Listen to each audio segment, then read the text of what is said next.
What is going on, Jet fans? Matt O'Leary here with an update on the Davante Adams trade situation. This is something that we as Jet fans will be monitoring closely until Davante Adams does in fact get moved. But as discussed in videos earlier this week and just by looking at social media, the New York Jets are the favorites to land Davante Adams. So I wanted to give you guys an updated timeline of what we were looking at from today on the Davante Adams trade front. So earlier today, Ian Rappaport is reporting that Davante Adams wants to play for the New York Jets, which doesn't come as a surprise at all because he wants to link up with a former quarterback. Aaron Rodgers and Derek Carr are really the only two that fit that bill. One, because that's the only two quarterbacks he's really played with in the NFL. But again, moral of the story, those two are guys that he would be comfortable playing with and going to a new location to rejoin a quarterback he's familiar with and likes a lot.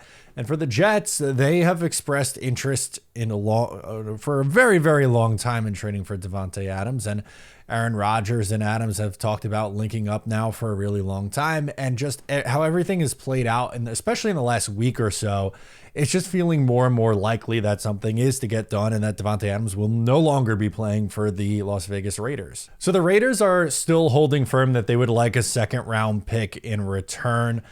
I think it's possible that it gets up to a second, and I personally wouldn't let a second round pick be the thing that stops me.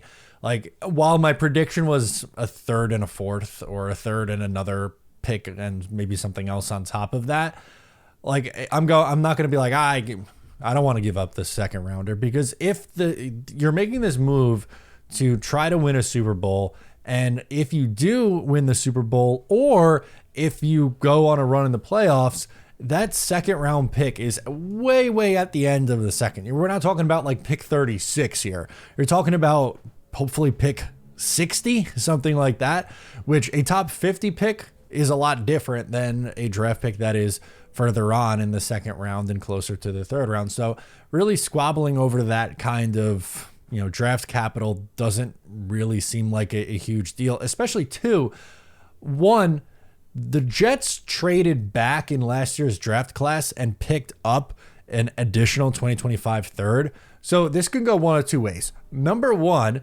let's say it is my prediction and they trade a third and a fourth, let's say.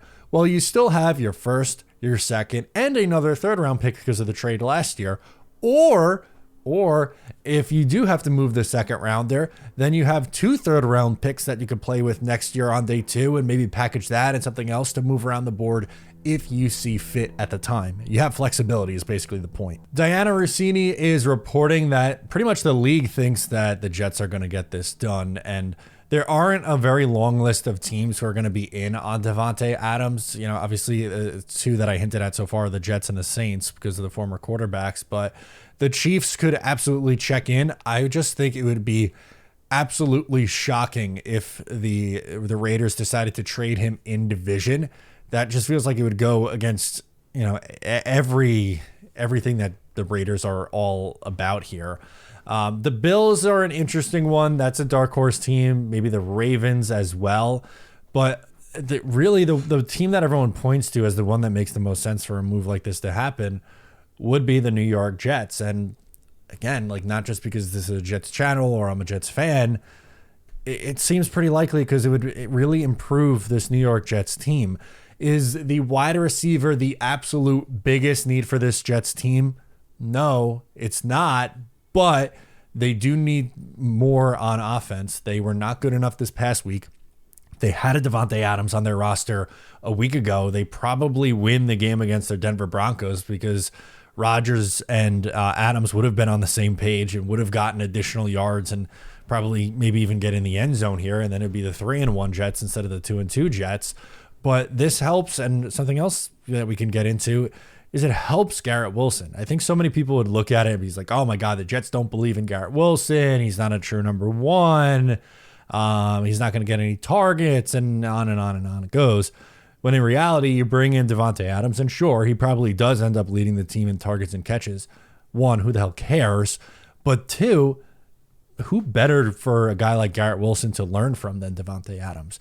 There was comparisons made by Aaron Rodgers, by the way, not just a nobody, from saying that Garrett Wilson reminded him of Davante Adams. So learning from someone who has performed in this league at a high level for so long, like, what's not to like about this? Michael Lombardi was on with Pat McAfee on ESPN and was saying that this has been brewing since February. And again, not surprising at all. The Jets leaked last year pretty much after they were eliminated from contention. Like, oh, they were trying to trade for Davante Adams, but the Raiders didn't want to. And then there were, blips on the radar in the offseason. And this is, like, again, the worst kept secret in the NFL that the Jets are interested in trying to trade for Davante Adams for literally like over a year at this point. And I think it's reaching its peak to where it's finally going to actually, start to happen here. The Jets have nearly $17 million in cap space because of the Hassan Reddick situation.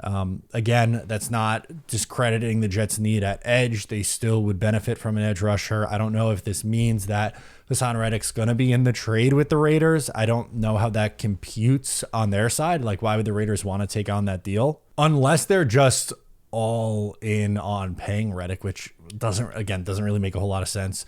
None of this makes sense, but it's definitely something that plays a factor or a role in the Davante Adams contract or trade rather, is because in order to fit him on this team, they need the cap space that they have because Hassan Reddick doesn't show up. Now, you can do things. You could restructure deals. You could extend guys. DJ Reed and Tyler Conklin are a couple names that come to mind in that department. There are, again, avenues to create cap space for the Jets if they do need it. And again, this is a year where they are going for it. They're trying to win a Super Bowl. They're trying to end their playoff drought. Understand that, even if you added Davante Adams, that the Jets are still coached by Robert Saleh and Nathaniel Hackett, and that's not ideal. That is definitely a hurdle on this Jets team. But the Davante Adams, like adding him to this offense, is kind of like putting another layer of a Band-Aid on the hole. Is it a complete fix? Is it a permanent fix? No, I don't think it is. I think at this point, the only fix you could really make, and they're not going to do it in season, is probably some sort of coaching change, right? But adding Adams is kind of adding another layer of this offense being idiot-proof, and that's what you need when Nathaniel Hackett's your play caller. And it hasn't really been working, as we saw. And specifically last week, they're coming off their worst performance yet. So anyway, just wanted to come on here and give you the latest update on Davante Adams. What do you think happens with him? When does he get traded? Will it be to the New York Jets? Anything on your mind, let me know in the comments. Subscribe if you're new. I'll catch you next time.